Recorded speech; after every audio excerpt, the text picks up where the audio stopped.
Thank you for joining us today with a special opportunity on our Genuine Diamonds in Arkansas YouTube channel. We're meeting today with Sam Johnson, Murfreesboro residence, which is the home of the world famous Crater of Diamonds State Park.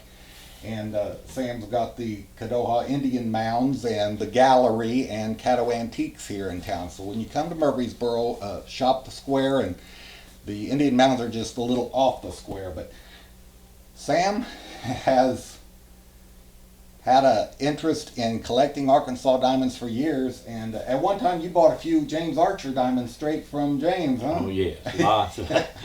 Yeah, that's a good story in itself. Right, Glenn. right. James came to me at one time and said, would you be interested in buying all my diamonds? Because I was buying several diamonds from him. Yeah. And I thought, man, yeah, I'd love to, James. Well, I ran out of money before he ran out of diamonds, so I didn't get all of them, Yeah, but I was able to buy several and still have several in my collection. Great, wonderful, wonderful. Well, you've got a great collection here of 14 large fine diamonds from Crater Diamonds, and different people found them. And there's a story behind each one, but they're different colors. We have white or clear, and yellow and brown, and you've got some of each here. And I'd like to bring the camera over and you just kind of introduce us to each one and kind of tell us what you got here in your collection of 14 really special diamonds from the Crater. Glenn, these are ones that, as you mentioned, I've got a couple of businesses here in Murfreesboro, and we've retailed diamonds from the Crater. I've been kind of a small market maker, if you will, and people would, find the diamonds, and then we would buy them, and I would resell a lot of the diamonds, and then the special ones I would end up keeping for my own collection. And so that's what this is, and it's kind of a virtual who's who of famous diamond finders, if you will, you know. And this collection hasn't changed much in a few years, though I added one, I think, this year to it. But mostly this is ones that I've collected, in the past, and hadn't added a whole lot to it. But there's 14 diamonds here, total carat weight of over, I think it was 22 carats, and so there's a lot of weight here represented. Well, that's special because only 1 out of every 32 diamonds from the Crater of Diamonds is over a carat. So Correct. If you have one, if a diamond over a carat represents 32 others. Right. That's right. That's right. Got a very and then when you get over collection. 2 carats, it's even more so. Oh, very and rare. Yes. my best diamond is a 2.67, but several of these are over a carat. All right. Well, what are some of the names of the people? Okay. Well, we'll start up here in the top left. This Thomas Hauser is actually a diamond digger that has been here for several years, and Thomas is one of the group that own the miners camp. Right, I dug with Thomas. And this was one of the first diamonds that Thomas dug, and you can see there it's a carat, it's over a carat also by the house, about 156 to 156. Okay. And then the next one here is a Richard Cooper, who's also a well-known diamond digger, and this one we kind of turned here. It's almost like a duck head. The shape of this diamond. I was really intrigued by it. Even though it's not that big a diamond, it's really good quality. Really good quality, and the shape is so unique. Which it's 73 points, which is not that small either, Now the next one here, Dave Anderson, also a famous miner. This is one of Dave's first diamonds he ever found. Also, it's a 1.57, and they call it the Silver Bullet. And that's a well-known. Well, the 157, that's the April Fool diamond. Oh, the April Fool. That's right. I've got the Silver Bullet too. That's right. Yeah. That's right. The very first. You got so many diamonds you get. I can. That's right. That's a nice problem to have. That's right. Yeah, that's the April Fool. Yeah, he found it on April 1st and called his sister and said he found a big diamond, the first diamond he ever found, and she said, "Oh yeah, right, April Fool." And he didn't even realize it was the 1st of April. Now the next one is Shirley Strawn, who's also a famous diamond finder. Yeah. And found the Strawn Wagner. The Strawn Wagner diamond. And then here's Dave's the 198 Silver Bullet that I was looking at. You can definitely see the shape there of the bullet shape. Yeah. That is a very clean, nice diamond. Yeah, that's one of my Good favorite quality diamonds. ones. And here's another Shirley Strong, 90 point, Okay. white. Sean Anderson is a big one. It's a 2.43 yellow. Yeah. And Sean was a digger for a while. He's from Alabama, an Alice State digger, but that's the largest he had ever found. And then next we have a Claude Dill, who's a very famous miner, which I think you mentioned. Claude has found the second most diamonds to James Archer of anyone. Archer, yeah, that's a really good Claude's quality. found about 2,000, but right. And this is over a carat, nice. 1.43. And here's a real unusual, almost I call this my banana-shaped diamond. This one is clawed also, and it's a 1.24. But look at the size of that thing. Yeah, It's, it does the have a good footprint, as we call it, is really wide, but a real unusual shaped diamond.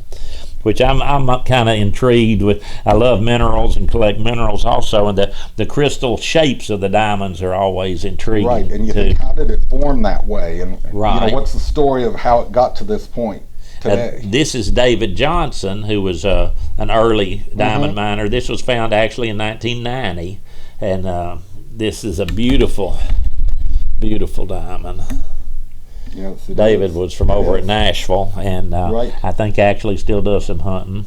That's as close to a carat as you can get, 99 points. So, and this next one is a Dennis Tyrrell, who Dennis is one of my favorite diamond hunters. He has a real story behind him, but he found around 450 diamonds, I think he said. In 19 months, and 13 of them were over a carat. Oh, excuse me. In 29 months. This one is only 51 points, but it's a beautiful diamond. The quality. I've always tried to emphasize quality even more than size. If you get quality and size, that's even better, you know. But that's a gorgeous, probably the smallest diamond in here. But this is probably my best diamond. The next one is a Jim Gatlin, 2.67 canary yellow. We call that the Gatlin Golden Girl was the name that you helped me put on it. That we actually had a vote, and I love it. That is beautiful. And since the state park that site became a state park in '72, only 22 diamonds have been found that weighed over 2 carats and were yellow. So it's in a very special category. I researched I've got 2 of those saying. Fantastic. 10%. Great. The John Allen's the yellow, and that's the yellow. Only 17% of the diamonds from the crater are yellow. And then only 1 in 32 is over a carat, and you know, even a greater statistic for over 2 carats. So very rare to have a 2 carat yellow. Right. This next one is a 1.28 carat, and that's also what's the name of that on there? I can't even see that Johnson. That's okay. That's also it's not Brennan Johnson. That's Brennan Jones. Oh yeah. Jones. Right. And then another Dennis Tyrrell. And this is the smallest diamond in here. It's just 39 points. But look at the quality of that diamond. Just gorgeous. Very clear. It is. And has a nice footprint, as you said, for that size diamond. Now, talking about the Gatlin diamond, we can see it some and appreciate it here, but you specially commissioned a painting of that diamond. I wanted people to be able to see close up, you know, the different facets and the shape of the Gatlin Golden Girl. And we commissioned an artist that specializes in mineral paintings to do this, and I thought she did an excellent job. It's hard to believe that's a painting. It looks like the diamond itself. She really captured the quality and the shape and the personality of that diamond. It could never be confused with another. It's like a snowflake. That crystal is unique to any other diamond or crater diamond. I thought she did a wonderful job. Excellent. I'm so glad you had that painting made. I hope to do some others. I hope to do some others. I'd like to do Dave's Silver Bullet, you know, also. Oh yeah. That would make a nice painting. Right. Now let's move over here a minute and show us what you've got. We were talking about Dennis Tyrell and how he found 13 diamonds over a carat. And Right. Yeah, Dennis was a really, ended up being a good friend of mine because I bought so many diamonds from Dennis. And I think I shared with you, I actually bought the 400th diamond that he found, and on the card, the park actually said that this is his 400th diamond. And I had this made for Dennis when he dug this Diamond Dennis Strikes Again. 42 white. Right. Yeah, That's a picture of Dennis. Dennis appeared with me on my DVD, How to Find Genuine Diamonds in Arkansas, and gives a demonstration of how he found diamonds. Right. Yeah, he was quiet. We were sharing earlier about people that have found a lot of diamonds, the Claude Deals, the James Archers, the Dennis Tyrells, and the reason they find them is they work harder than anyone else, and that they move more dirt. Yeah, and that was Dennis. He was quite a mole, Give up those diamonds easily. No, he was quite the mole. Show me this brooch and tell me about it. Okay, this is one of the most interesting pieces in my collection. I feel like this is a custom-made brooch that Sue John, as we called her, commissioned.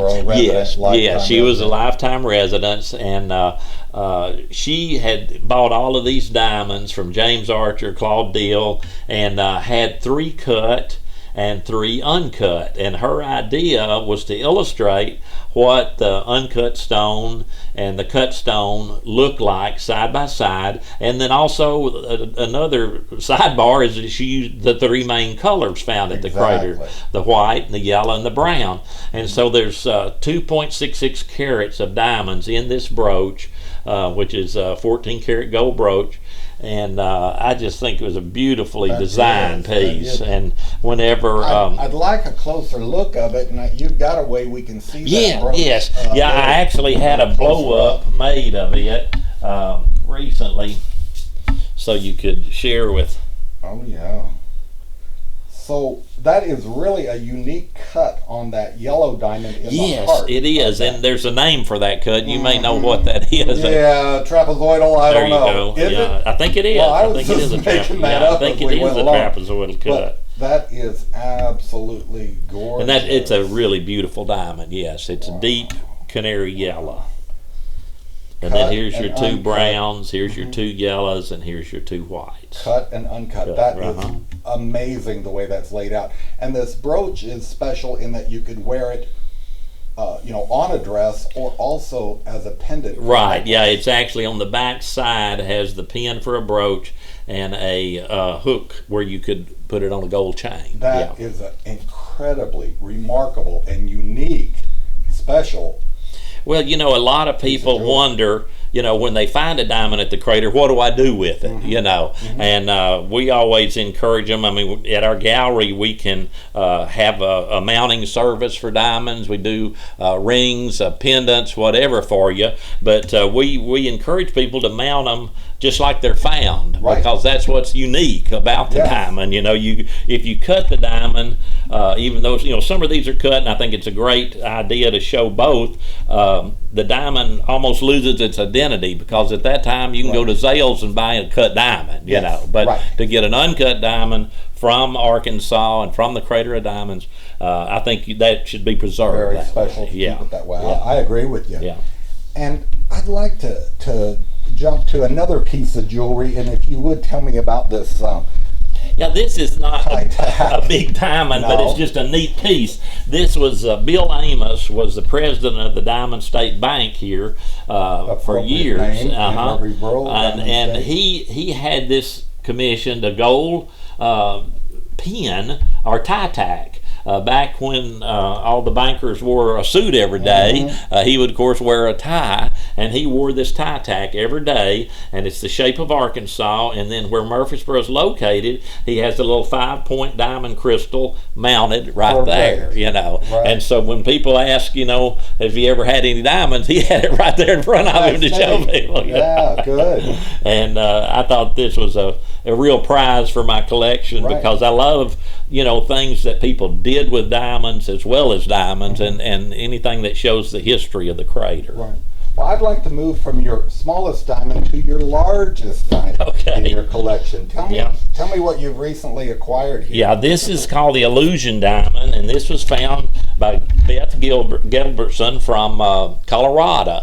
And Beth has since, she got so excited about hunting diamonds after she found this, she moved to Murfreesboro, and she's now a citizen of our town. And Beth decided that she would sell this.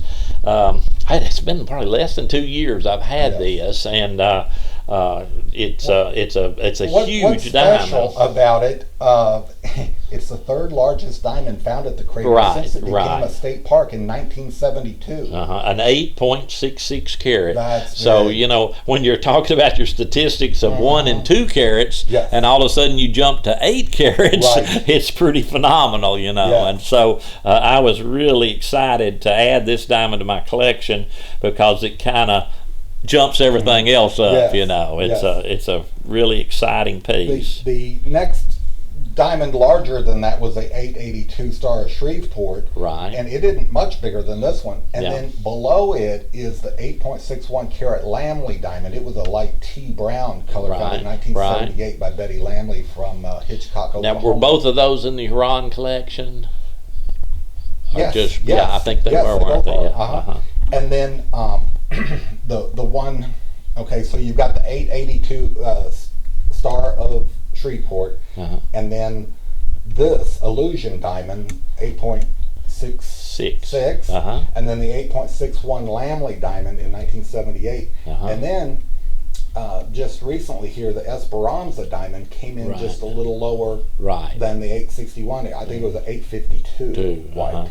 So, but then you drop way down from 8 carats down, I think, to 7 1/4. So anyway, this is a very large, very special diamond, and it's not only heavy; it has a wide footprint. It really that's what I really like about it too. It's an extremely clear. When you were making some photographs of it earlier, laying on top of a dime, and you could read the liberty of the dime through it. So it's a very clear diamond. What I would like to do is on a future episode of Genuine Diamonds in Arkansas YouTube special, we will take you to my computer monitor and show you the pictures I took today of this Illusion diamond, because then instead of showing it to you here, even though it's big, you'll be able to see it this big, and you can see all the contours, the natural faces and curves that really give away that it is a genuine diamond from Arkansas. So